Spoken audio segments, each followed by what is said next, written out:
Friends, let us pray. O God of mercy, you promise never to break your covenant with us. In the midst of the multitude of words in our daily lives, we ask that you would speak your eternal word to us, that we may respond to your gracious promises with faithfulness, with service, and above all, in love. Amen.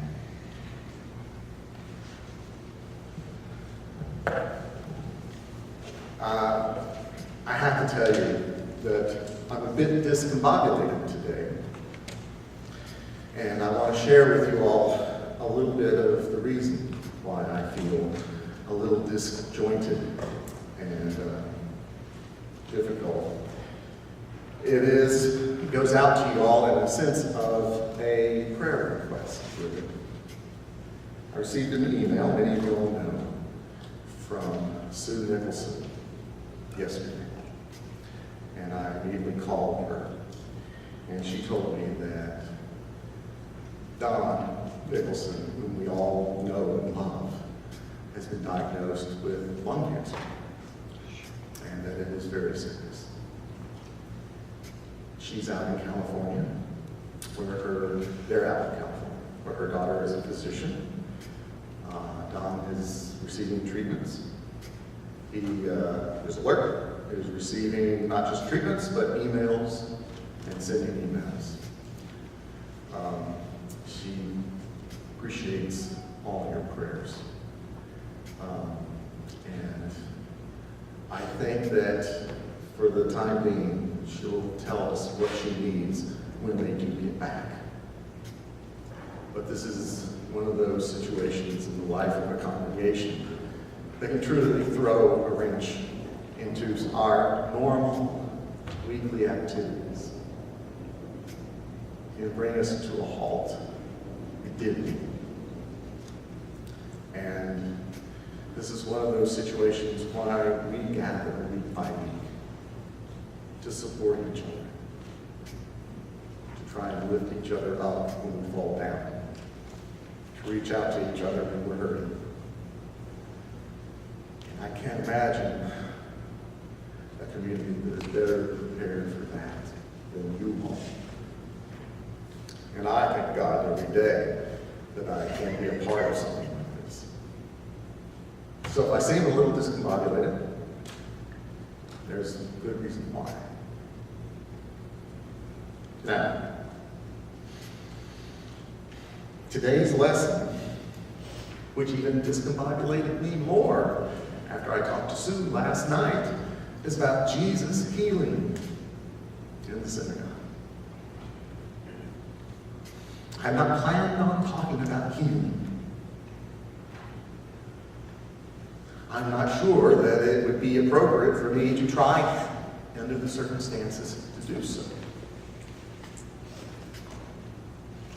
But somehow, we need to go through what we have to go through. And so, I begin. It's a quote, kind of a continuing testament, if you will, from Barbara Brown Taylor, a great preacher.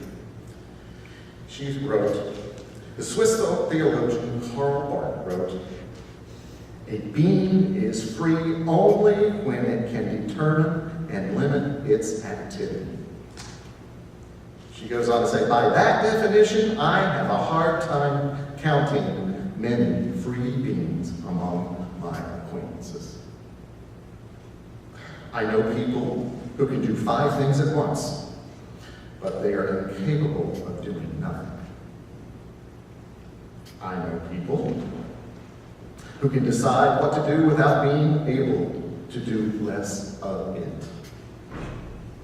And since I have been one of these people, I know what saying, I know that saying no is more difficult. It is a more difficult spiritual practice. More difficult than tithing, more difficult than praying on a cold stone floor. More difficult even than visiting a prisoner on death row. Saying no can be, at times of difficulty. Saying no that the structures that we normally live our lives by can stretch us a little bit far. I am a man who lives his life, or lived his life, or has thus far lived his life by rules and by structures, by the right thing to do. There is a long stream of preachers and ministers who do that. We're people who want to please people. We grew up, for the most part, many of us, pleasing our parents. Oh, my son, the preacher. Even more so, oh, my son, the priest. Learning to say no is not in the makeup of people such as me. For crying out loud, I spent my entire life before I came here in a uniform. I didn't even have to make a decision about what I wore. Saying no is just not what I want to be. Not only that, but I'm fully capable. I can handle it. I have the ability to handle what life throws my way. I'm a capable human being. And as I look out among this congregation and see your faces, I can see the most capable people I know. The most capable people I know. Right here in this congregation, week by week, I see you. I know what you're capable of. I see the accomplishments. I know the things that you do. It only takes one little lab report to prove to us that we can't handle it all. And that sometimes life says no to us. That's why we gather week by week. That's why we try and support each other.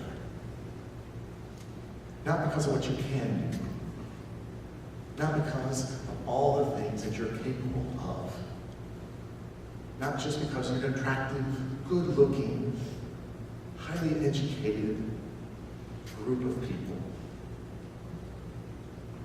But because we have places in our lives that we can't handle. Each and every one of us, certainly me. And we ask periodically for healing. But what is it we're asking for? Probably as much as anything, we're asking for wholeness. We kind of know, scientific people that we are, that we're not going to always come out on top.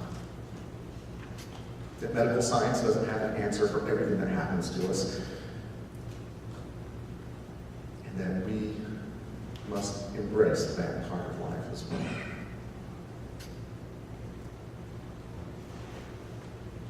Saying no is something that we're not used to.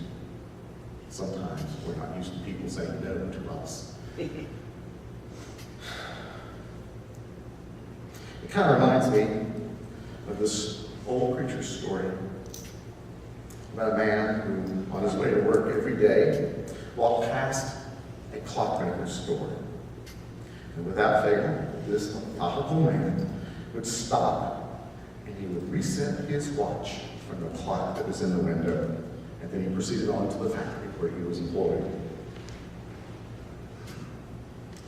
Now, the clockmaker saw this scene every morning, year by year.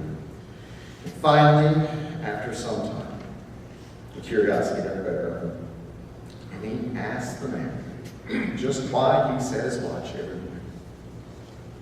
The man replied, "Look, I'm a watchman at the factory down the street. It's part of my job to blow the 4 o'clock whistle to mark the end of the day. My watch is perennially slow, and so I reset it every morning." At this, the clockmaker laughed and said, "You're really not going to believe this one.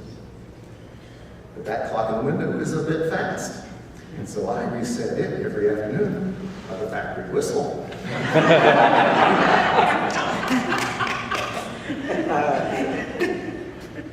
Heaven only knows what real time it is, what the real time is. We sometimes are looking for that solid, rock solid place that helps us get from one day to the next. Unchanging, constant. I wish I could offer it as clearly as that whistle, or as clearly as that clock and the watchmakers. Sometimes that's exactly as clear as it is. We set our clocks. My people are setting the clocks off of us. And you know, I think that that's not necessarily the worst thing that happens to a community like this. We look around and we support each other. We try and reach out to a world that seems to be going haywire, that isn't on time in any sense of the word. But that's what we are as human beings, as children of God. This place, if you look at the front of your bulletin, it says a safe place for all God's children. That's what we are. That's what we strive to be, a safe place where we can look at each other and reach out to each other, draw strength from each other, see the reflected love of God in each other's face. That's what we do here. That's what I try and encourage us to do week by week, day by day. It takes a little bit of trust. It takes a little bit of faith. And that's what we support each other in. Doing these things week by week, day by day. There's another story that I read. A story about a soldier on the Western Front in World War II who found himself wounded during the Battle of the Bulge. And for those of you who are military historians out there, you'll get an idea of just how profoundly difficult that was. He found he was wounded and could not get up, drifted in and out of consciousness. But as he was drifting in and out on that battlefield in the cold, he closed his eyes and started singing his mother's favorite hymn, which, to be honest with you, I'd never heard. Jesus whispers peace. He opened his eyes and he saw a German soldier standing over him with a rifle and a bayonet. This man understood just enough German to know the soldier was saying, "Sing it again, sing it again." He continued. He tried his best, but he felt himself fading. He just gave in to it, assuming that that was his last day. And then he felt himself being lifted up in the arms of somebody. Somebody would carry him to a rock ledge above the snow. That's Cripple. Above the snow, laid on that rock ledge, and then they were home. That was that German soldier who broke that rule, who said that no, he would not do what he had been ordered to do, who lifted up that singing, wounded American soldier, laid him on that ledge so that he could be singing by the American medics, and take him to safety. Our challenge today is to support each other, to reach out to each other, even in the most difficult of circumstances, and to know that that's what we do here. We set our clocks by some unchanging rhythm, the unchanging rhythm of God's love. And it's God who calls us to look deep within, find the courage and the faith to say no sometimes. Say no to the rules that have ruled our lives. And not to worry about it, as long as we do it in the name of love, in the name of love of God. are loved, not just by our family or our friends, not just by a community like this that supports each other. We are loved by God. That is the unchanging, it's clock-setting, time-setting standard by which we should always strive to set our emotional and spiritual clocks. May God bless each and every one of you. May God bless Don and Sue. May God bless this community.